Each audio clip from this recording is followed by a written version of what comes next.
말씀으로 시작하는 은혜의 아침입니다. 우리 아침 예배로 하나님 앞에 함께 나가겠습니다. 오늘은 요한계시록 1장 1절에서 8절까지의 말씀을 우리 함께 읽으시고 하나님 말씀 나누겠습니다. 요한계시록 제1장.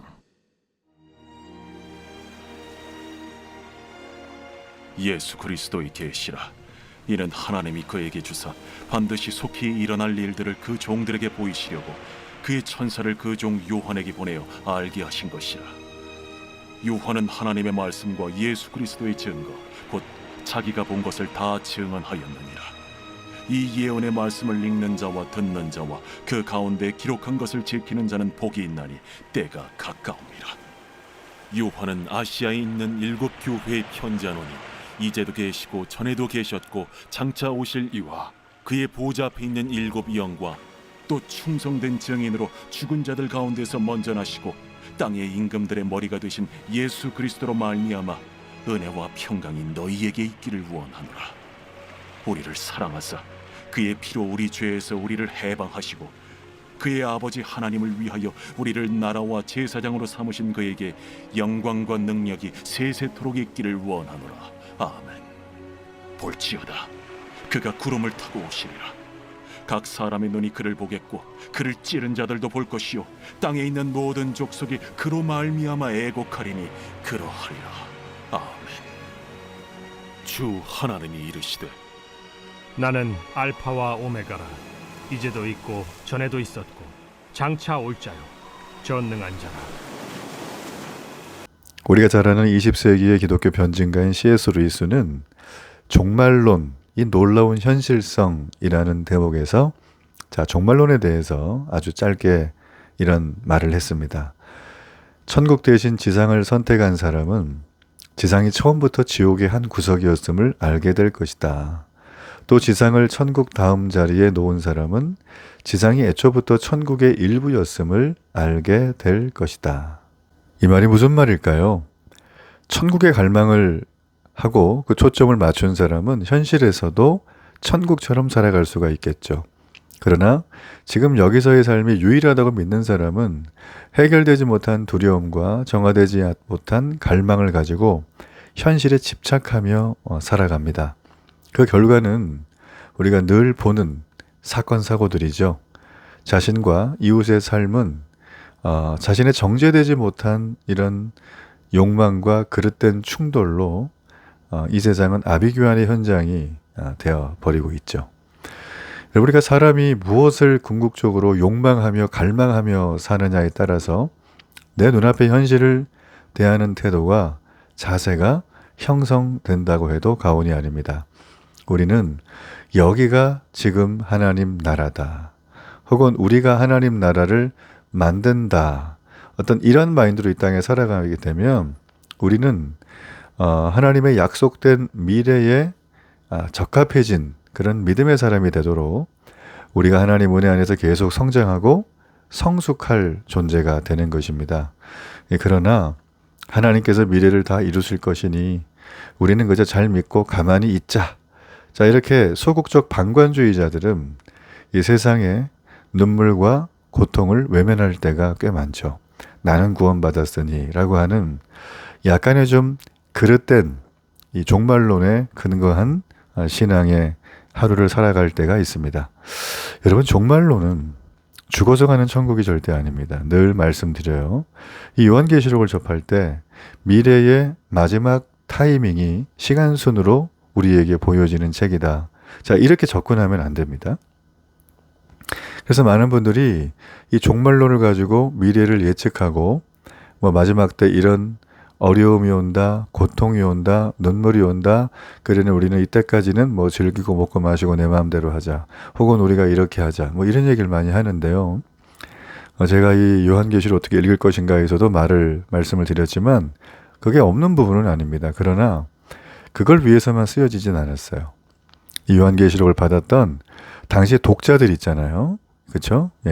90년대 중반에 사도 요한이 반모섬에서 쓰고 이 편지를 소아시아 7교회에 보내게 됐는데 이걸 읽었던 독자들은 죽어서 천국 간다. 이 얘기에 물론 감동과 기다림이 되겠지만 당장 눈앞에 있는 먹을 게 없는 문제, 실직을 당한 문제, 감정적인 상처와 아픔으로 인해서 날마다 가족 간의 불화가 있고 내 삶 속에 최선을 다함에도 좋은 결과가 오지 않는 그런 너무나 안타까운, 이거는 성실한 사람이든 또 불의한 사람이든 가난한 사람이든 부자든 관계없이 겪는 것들이죠. 자, 이런 문제들 앞에서 그저 우리는 죽어서 천국만 가. 자, 이런 너무나 미래지향적인 거에만 우리의 마음을 둬서는 안 된다는 거예요. 그러니까 현실을 바탕에 둔 종말론이 필요한 거예요. 자, 그래서 오늘 우리가 읽어야 될 이 귀한 말씀은 예수 그리스도의 계시라는 말로 시작을 합니다. 자, 이거는 수많은 오해가 있어요. 말씀드린 것처럼 뭐 다양한 관점과 생각들이 학자들 뿐만 아니라 기성 성도들에게도 일어나게 되었다는 거죠. 자, 그런데 이 책의 가장 중요한 정체성이 뭡니까? 예수 그리스도의 계시예요. 요한이 스스로 만든 소설이 아니라 예수 그리스도에게 받은 이 계시를 요한이 지금 어떻게 해요? 곧 일어날 일들을 그 종들에게 보이기 위해서 하나님이 그리스도에게 주신 이 말씀을 천사들을 통해 요한에게 전해줬어요. 그리고 지금 우리에게도 전해졌다.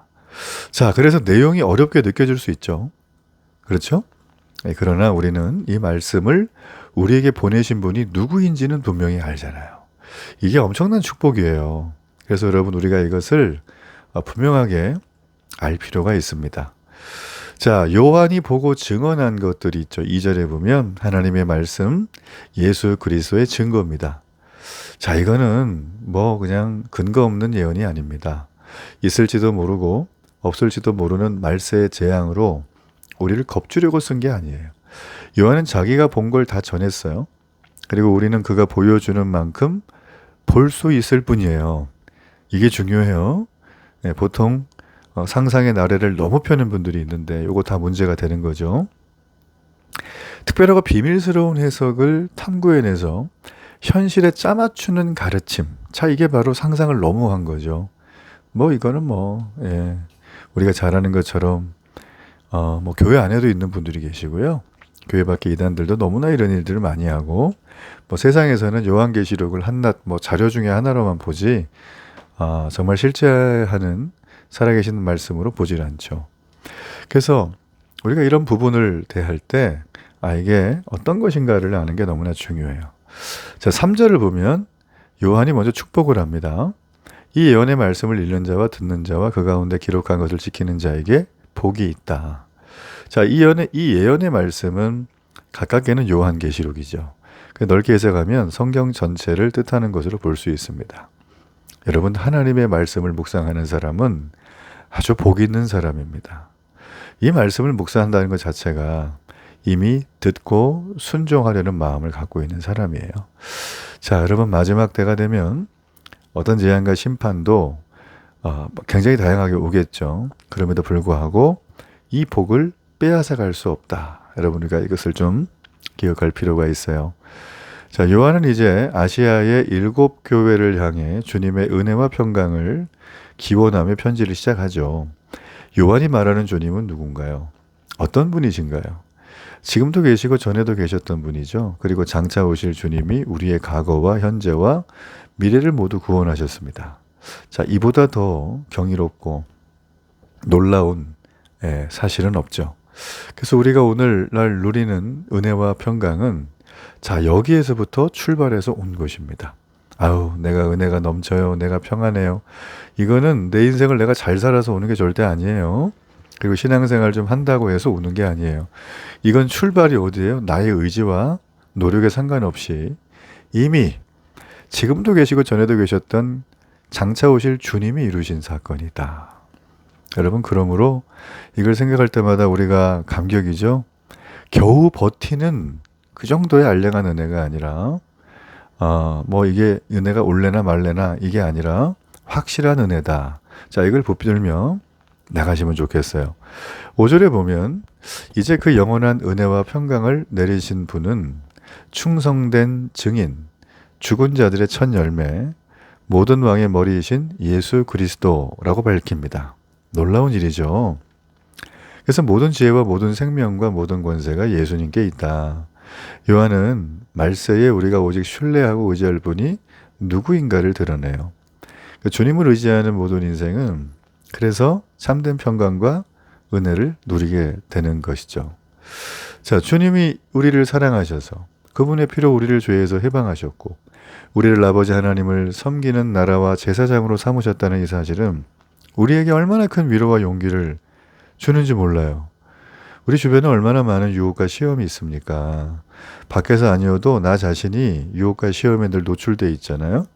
그래서 우리의 연약함은 그대로인 것처럼 보여요.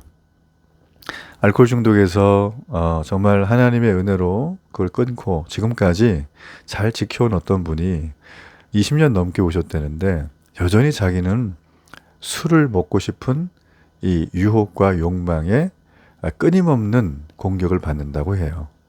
여러분, 그만큼 죄는 질기고 우리의 육체의 어떤 절제와 조절함으로 해결할 수 있는 부분이 아니라는 거죠. 그래서 이런 우리의 모습을 주님이 우리를 여전히 연약함 그대로 사랑하신다. 이게 얼마나 감사한 일인지 몰라요.